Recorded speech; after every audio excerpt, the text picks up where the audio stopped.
मी पण काल चूक केली असती, थांबलो असतो तर सुरतच्या बरोबर सांगली लोकसभा मतदारसंघ सुद्धा बिनविरोधच झाला असता.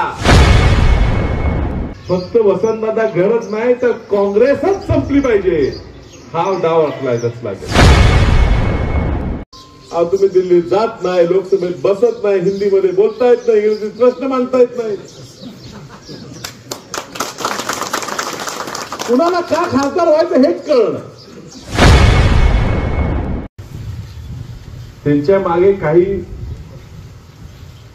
आपल्या मित्रपक्षांच्या नेत्यांची मदत असते आणि त्यामुळे त्यांना सोपी निवडणूक झाली. कुस्ती करावी, नुरा कुस्ती पूर्वीच्या काळात होती. आता मधल्या काळात WWF WWE ची लहान पोरं कुस्त्या बघतात. त्या आधीच ठरलं असते कुणी पाठीवर पडायचं, कुणी उडी मारायची, कुणी चितपट करायचं. ही ठरलेली कुस्ती आहे आणि ठरलेल्या कुस्तीत कुणी जिंकायचं तर संजय काकांनी अशी परिस्थिती निर्माण करत ठेवली. हा भाजपचा अजेंडा आहे. काही काँग्रेस पक्ष संपवणारे विचार करणारे लोकांचा अजेंडा आहे. वसंतदादांचं घर, कदम साहेबांचं घर संपलं पाहिजे असा विचार करणारे काही लोक. तुम्ही आज पेपरला वाचलं असेल की गुजरात मधल्या सुरत लोकसभा मतदारसंघात खासदारकीची निवडणूक बिनविरोध झाली. आता बिनविरोध करणं किती अवघड असते हे मला वाटतं रावगुंडवाडी गावाला माहित आहे. कारण मला वाटतं 1965 साली स्थापना झाल्यापासून आजपर्यंत इथं निवडणूक लागली, तुम्ही बिनविरोध करा. पण लोकसभेचा मतदारसंघ 18 लाख 20 लाख मतदार असलेला मतदारसंघ बिनविरोध होतो. तो कसा? विरोधकांना उमेदवारच देऊ द्यायचा. काँग्रेसचा सुद्धा उमेदवार कोण असतो, कोण असला पाहिजे, महाविकास आघाडीचा कोण असला पाहिजे हे ठरवून द्यायचं. आज तुम्ही सगळ्यांनी मला आग्रह केला तुम्ही उभारलं पाहिजे म्हणून मी निवडणुकीत उभारलो. जर नसतो उभारलं, मी पण काल चूक केली असती, थांबलो असतो तर सुरतच्या बरोबर सांगली लोकसभा मतदारसंघ सुद्धा बिनविरोधच झाला असता. हा जो उमेदवार त्यांनी दिलाय हा लढण्यासाठी दिलेला नाही, हा पडण्यासाठी दिलेला आहे. त्याची उमेदवारी जाहीर झाली 1.25 महिन्यापूर्वी. 1.25 महिन्यात तो कुठेच बाहेर पडत नाही, तो काही प्रचार करत नाही. त्याचं कारण असं आहे की काहीतरी करून पुन्हा निष्क्रिय खासदाराला आणि 5 वर्ष द्यायचं. जनतेचा कौल लक्षात आलेला, प्रत्येक सर्वेत आलेलं की हा खासदार पुन्हा निवडून येणार नाही आणि तगडा उमेदवार आला तर प्रचंड मतांनी तो तगडा उमेदवार निवडून येईल आणि काका पडणार. मग व्यूहरचना ठरली आणि हा डाव खेळला गेला. काँग्रेस पक्षाकडनं तिकीट काढलं गेलं. विश्वित कदमांनी खूप प्रयत्न केले. तुम्ही रोज पेपरला बघत होता, टीव्हीवर बघत होता. भारतात जणू दुसरं कुठे लोकसभा निवडणूकच नाही, फक्त सांगलीत असल्याचं काय रोज टीव्हीवर हाच विषय होता. विक्रम दादांना मी फोन करायचो, विक्रम दादा म्हणायचे आत्ताच पोचलो सतला, निघा परत. ते पोचतं आत्ता तर नागपूरला जाऊ, आता दिल्लीला जायचं, आता मुंबईला जायचं. किती धडपडायचं आम्ही, तरी किती अपमान सहन करायचा. सांगलीचा खासदार कोण असणार हे जर सांगलीकरांनाच ठरवू देत नसतील, जतकरांना ठरवू देत नसतील, मिरजेच्या लोकांना ठरवू देत नसतील, पलूस कडेगाव खानापूर आटपाडी ताजा कोटेमंका ह्या लोकांना ठरवू देत नसतील, तिथं खासदार कोण असणार हे कोणतरी मुंबईत असणार, आकडे टाकणार, ती तिथं मग हा इथं बरं आमच्या उमेदवार नाही म्हणून धिया हा उमेदवार लढवा. अहो चालले काय? हा पक्ष इथं उभा करायला जो त्याग दिलेला आहे जुन्या लोकांना, वसंतदादांच्या काळापासून जो कष्ट करून त्याग करून ह्या ठिकाणी आपण पोचलोय, तो सगळा वाया घालून फक्त कुणाची तरी सोय व्हावी म्हणून, त्या भाजपला मदत व्हावी म्हणून हा डाव रचला गेला. मलाही वाटलं माझा अन्याय झाला, पण मी म्हटलो बाळासाहेबांना, विश्वेश्वरांना म्हटलो, माझ्यामुळे जर तिकीट कट होत असेल, वसंतदादांच्या नातवाला तिकीट द्यायचं नाही, वसंतदादांचं घराचं पुनर्वसन पुन्हा करायचं नाही, त्यांना पुढे लोकात येऊ द्यायचं नाही, असं ठरलं असेल तर मी थांबतो, दुसरं कुठलं तर नाव पुढे करूया आणि तिकीट मात्र काँग्रेस पक्षाला देऊ. पण तो डाव तसा नव्हता. फक्त वसंतदादा घरच नाही तर काँग्रेसच संपली पाहिजे हा डाव रचला गेला आणि म्हणून काँग्रेसला सुद्धा उमेदवारी मिळाली. पुन्हा मलाही आमिष दाखवली गेली, तिकीट गेलं.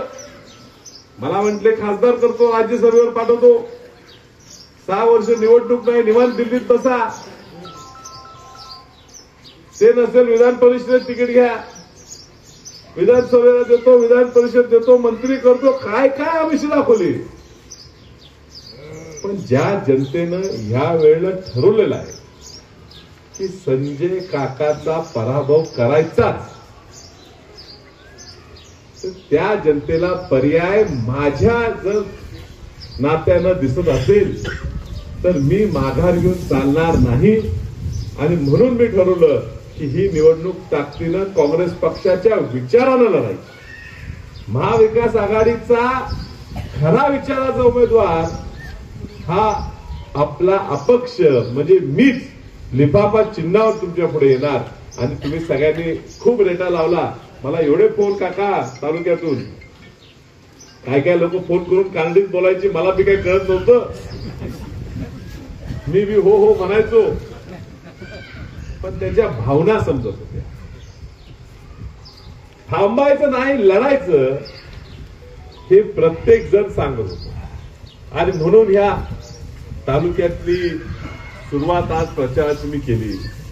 कारण ह्या गावाला परंपरा आहे, आमच्या आजोबांपासून ह्या महादेव मंदिरात प्रत्येक वेळेस तुमच्यातले काही लोक आहेत, तुमचे वडील आजोबा सुद्धा आमच्या वडिलांबरोबर आजोबांबरोबर या ठिकाणी नारळ वाढवायला, श्रीफळ वाढवायला होते. आणि ह्या ठिकाणी परंपरा चालू ठेवली आमच्या वडिलांची, आजोबांची. आणि मी सुद्धा ठरवलं की ह्या ठिकाणून सुरुवात, मदन भाऊंची सुद्धा, प्रतीक दादांची, की ह्या ठिकाणी सुरुवात करायची. आणि मला निश्चित विश्वास वाटतो की ह्या तालुक्यातून आता तुमचा आशीर्वाद महादेवाचा घेतला असल्यामुळे या तालुक्यातून जास्तीत जास्त मताधिक्य माझ्या उमेदवाराला मिळणार. या तालुक्याचा पाण्याचा प्रश्न खूप मोठा आहे आणि ह्या वसंतदादांनी ओळखला. आणि म्हणून जास्तीत जास्त MI टँकची निर्मिती ह्या जत तालुक्यात झाली ही वसंतदादांच्या माध्यमातून, पुन्हा कदम साहेबांच्या माध्यमातून. 85-86 ला म्हैसाळ प्रकल्पाची जेव्हा योजना तयार झाली, मंजूर झाली, महाराष्ट्र शासनाने केली, ती दादांनी केली, त्यावेळेला सुरुवात झाली. मध्ये रखडली, जतपर्यंत पाणी येत नव्हतं. प्रतीक दादा पुन्हा मंत्री झाले, त्यावेळी त्यांनी AIBP मधनं ही मान्यता मिळवली. ही केंद्र शासनाची योजना म्हणून आपण मंजूर करून घेतली. हजारो कोटीचा निधी या ठिकाणी दिला. आणि प्रतीक दादा खासदार असताना 2013-14 साली जतच्या बेळणाच्या तलावात कृष्णेचं पाणी आलं. 10 वर्षापूर्वी पुन्हा लाट आली, आपल्या विरोधी लाट आली. आम्ही लोकांपर्यंत पोहोचायला कमी पडलो. मोदींच्या लाटेत नवीन खासदार निवडून आले. 10 वर्षात दिल्लीमधून एकही रुपयाचा निधी ह्या मशाल प्रकल्पासाठी ह्या खासदारांना आणायला जमलं नाही. प्रतीकदादांनी मंजूर केलेले पैसे अजून यायला लागले, त्यातनंच काम व्हायला लागले. फक्त खासदारांनी खर्च काय केला असेल तर नाळाचा खर्च केला, नाळं फोडून घेतली. मीच आणलं म्हणतात. परत सांगलीत कुठल्या तरी टीव्ही चॅनलचा डिबेट चालू होता, चर्चा चालू होती. त्यात खासदारांचे कार्यकर्ते म्हणत होते की आताच आम्ही जत तालुक्याला 900 कोटीचे 2 प्रकल्प मंजूर केले. या जत तालुक्याच्या दुष्काळी भागाला आम्ही कर्नाटकात जातो हा ठराव करावा लागला. विक्रमदादा आमदार असल्यामुळे विक्रमदादांनी त्या महाराष्ट्र शासनाशी भांडले आणि हा मोठा निधी या ठिकाणी ह्या योजनेचा मंजूर करून घेतला. तुमची महाबळेश्वर योजनेचं पाणी आणायचा प्रयत्न करून घेतला. वेगवेगळ्या प्रकारे प्रयत्न विक्रम दादांनी केले. आता खासदार म्हणतो मीच केलं. आता खासदारचं काम आहे दिल्लीत पैसे आणायचं. दिल्लीत पैसे आले असतं आम्ही कौतुक केलं असतं. अहो तुम्ही दिल्लीत जात नाही, लोकसभेत बसत नाही, हिंदीमध्ये बोलता येत नाही, इंग्रजीत प्रश्न मांडता येत नाही. कुणाला का खासदार व्हायचं हेच कळलं. अहो मुद्दा मांडता येत नाही, स्पष्ट लोकांपुढे बोलता येत नाही. दिल्लीत नेमकं का पाहिजे? नाही दिल्लीत जायला नको, मला खासदारकी पाहिजे म्हणजे मी गाडीतनं फिरीन, 2 बॉडीगार्ड सोबत घेईन, कुठे जमिनी मिळतात का बळकावून घेईन, कुठे खंडी गोळा करता येईल तर करेन. कुणाला काय लागते, कुणाला का करायचं? साधा ग्रामपंचायत सदस्य निवडताना आपण म्हणतो की तो निवडून दिल्यावर आपली कामं करणार आहे का असं देऊया. आपल्याच गावात एखादा म्हणलं मला ग्रामपंचायत सदस्यपद पाहिजे, का पाहिजे? नाही जरा पाहिजे टाईट मध्ये कापडं घालायला, तर आपण म्हणतो राहू दे तू टाईट कापडं घरी बसून गा, तू सदस्य होऊ नको. अहो खासदार व्हायला चाललंय. मी बैलगाडी शर्यत घेतली, मला खासदार करा.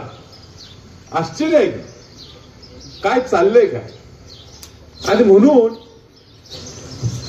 ह्या तालुक्यात माझी अपेक्षा आहे की तुम्ही आमच्या घरावर खूप प्रेम केलं आणि आमच्या घराने ह्या तालुक्यावर प्रचंड प्रेम केले, तुमच्या सर्वांचा आदर केलेला आहे.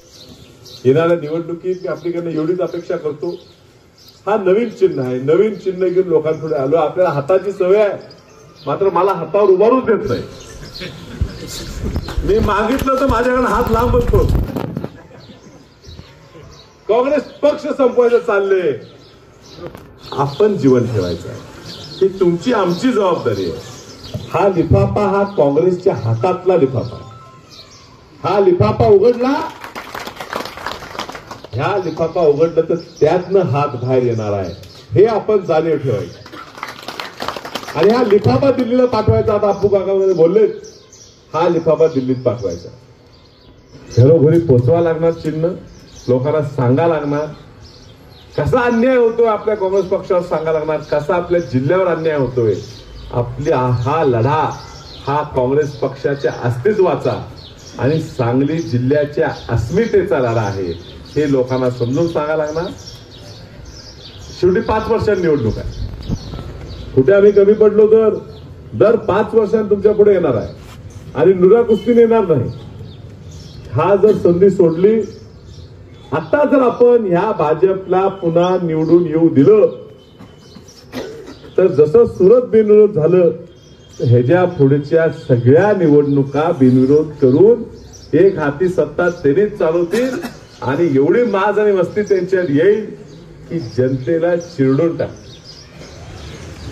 हे वाईट राजकारण भाजपने या ठिकाणी आणलेलं आहे. अहो महागाई काय, शेतकऱ्याची परिस्थिती काय, पाणी नाही, मालाला भाव नाही. अहो राग आहे मनात, उलट मतदान करायचं म्हटलं तर विरोधात मतदान करायला उमेदवार उभं करू देत नाही. आता धडा शिकवायचा आहे की तुम्ही आम्हाला पर्याय उभा केला नाही तर आम्ही हा पर्याय उभा केलाय, जनतेतनं उभा केलेला आहे. आणि हा पर्याय निवडून घेऊन येणाऱ्या काळात काँग्रेस पक्ष किती ताकदीचा पक्ष आहे हे आपण दाखवून द्यायचं आहे. विक्रम दादांचे हात बळकट करायचे. हे बघा अधून मधून राजकारण आहे, वर्ण दबाव आहे. एखादा काँग्रेसचा नेता विरोधी नुरा कुस्तीवाल्या पैलवानांच्या स्टेजवर दिसेल, पण परिस्थिती आता अशी आहे की आपल्याकडे येणारे लोक मनाने येतात, दडपण असताना सुद्धा येतात. त्यांच्याकडे जाणारा प्रत्येक माणूस मनात लिफाफा ठेवतो आणि फक्त त्या स्टेजवर दंडुकशाही पोटी जातो आणि बसतो. हे 2 उमेदवार हे एकटेच आहेत. त्या दोघांचंही डिपॉझिट जप्त करू एवढी ताकद या लिफाफ्याच्या माध्यमातून काँग्रेस पक्षाच्या विचारांना आपण उभी करायची, हेच मी या ठिकाणी तुम्हाला सांगतो. आज पहिलं गाव एवढ्या मोठ्या संख्येने तुम्ही सगळे उपस्थित राहिला, यामध्ये आपल्या सर्वांचा मी मनापासून आभार मानतो.